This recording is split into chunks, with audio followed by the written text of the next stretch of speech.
of the Montclair Women's Big Band, Ellen Seeling. We'll share the mic.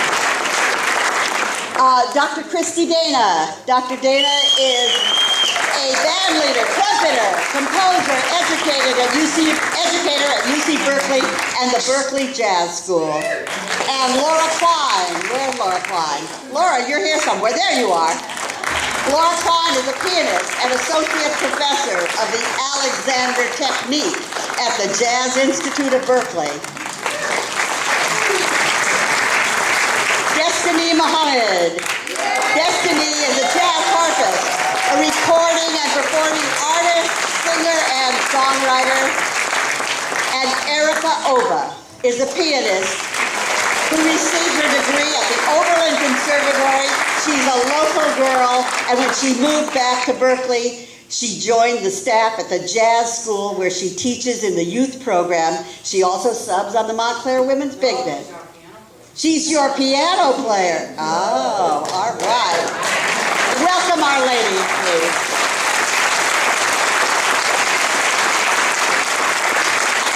And the reason we invited these women to be on the panel with us is because we get really excited when we go to an area where there is a wealth of women jazz musicians. It doesn't happen in a lot of places, but boy, does it happen here in the Bay Area.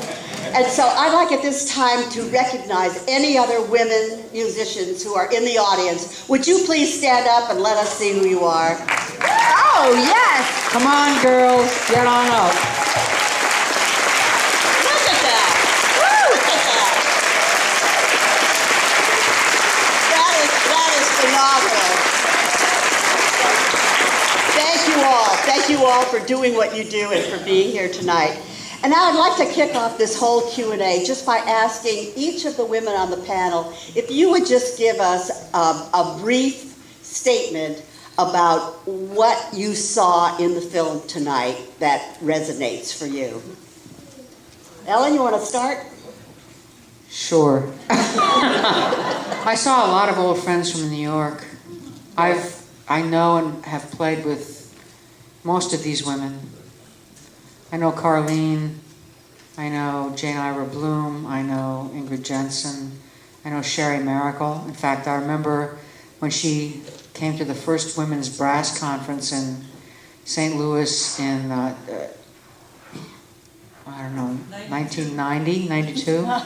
And she was the drummer in the band, and I had an original tune that she had a lot of trouble with. It was a salsa tune.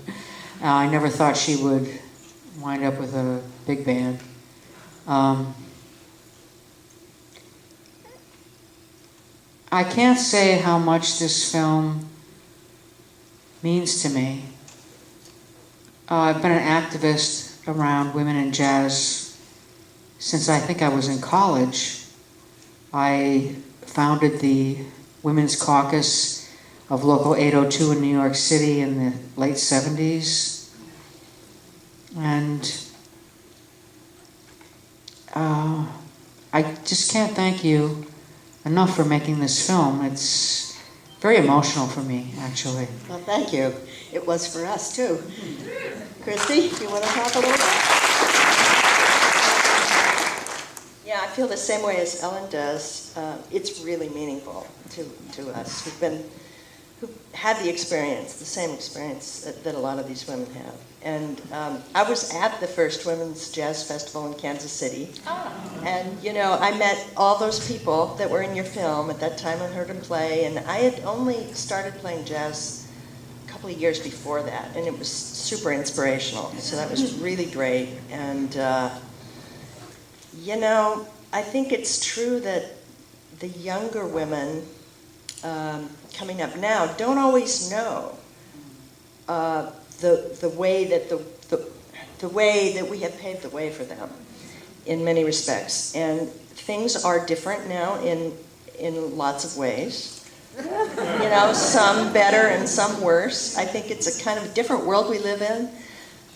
For the younger generation, they're really not so concerned about race and gender and sexual orientation and national, you know, all of that stuff. It's like we'll see what other folks believe about that. But I think it's starting to be a different world. Now, the people who are giving the gigs out still, you know, the bookers, they are not really in that world yet. And they're fairly clueless about some of the barriers that women face. In fact, they are the barriers that women face in many cases.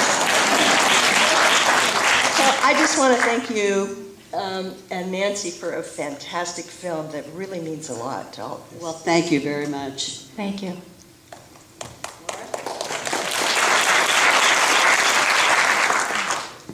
Well, I just found myself so exhilarated watching this movie. I mean, just the total effect of seeing all those wonderful women musicians up there playing from back then up till today. I don't know, it was really exciting for me.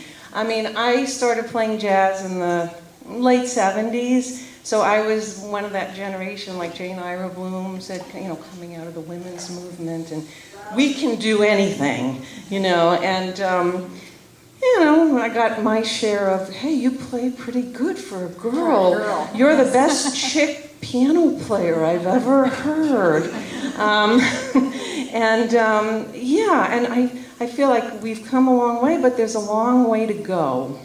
And yes, I agree with you, Christy, that the younger generation, they're much more accepting. I'm just thrilled to see the young musicians like Esperanza Spalding. But at the same time, I also feel that there's another level. You know, music is social, and jazz musicians tend to hire their buddies. And I still feel that despite all the societal changes, there's another level which women get left out because maybe they're not one of the guys. Not because guys don't think women can play, but because maybe they're not their friends hanging out with them. And when I was first starting out, I heard Mary McPartland, and it was the first time I had seen a woman play jazz, and it was so meaningful to me. And I actually met her, and she was very encouraging. And I just think it's great that women have these role models, and I think this film will be a good inspiration for any young women. We hope so. Playing jazz. So thank you so much. You're welcome so much. Destiny?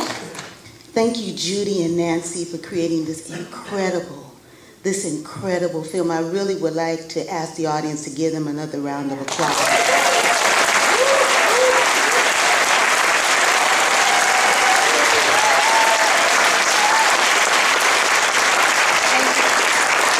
This is my second time seeing it, and the second time hit harder than the first.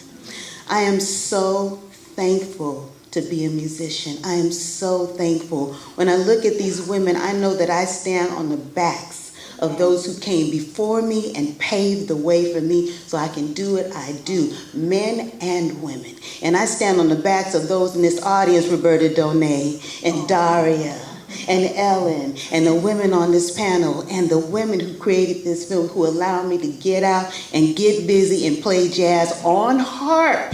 Not an easy task. So I am grateful. This hit home even harder. I'm sitting there taking notes in the dark of things I didn't even remember. I am so thankful to these women, but these women would not let us rest on our laurels or to begrudge what happened to them. They said, we did it, so you can do it. So our job here, and those of y'all in the audience, to include just audience members who support us, is to get out and support live jazz, support women in jazz, support men in jazz. But support jazz, live music all the time, all the way. That's what I got to say.